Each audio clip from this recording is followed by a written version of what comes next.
Hi friends, welcome to my channel. ఈరోజు వంకాయ fry చేసి చూపిస్తాను ఫ్రెండ్స్. ముందుగా గిన్నెట్టుకుని ఆయిల్ వేసుకుని దాంట్లో ఆవాలు, అయినంత పసుపు, వంకాయలు వేసుకోవాలి, కరివేపాకు వేసుకోవాలి.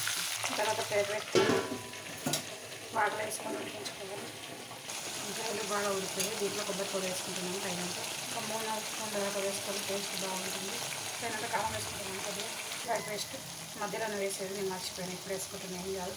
తగినంత సాల్ట్ మూత పెట్టుకుని ఆవిరి మీద ఉడికించుకోవాలి. ధనియా పౌడర్ వేసుకుంటున్నాను. ఇంతే ఫ్రెండ్స్ కర్రీ రెడీ అయిపోయింది. నా వీడియో కనుక నచ్చినట్లయితే లైక్ చేయండి, షేర్ చేయండి, కామెంట్ చేయండి, సబ్స్క్రైబ్ మై ఛానల్. చాలా సింపుల్గా ఉంటుంది, టేస్టీగా కూడా ఉంటుంది. ట్రై చేయండి.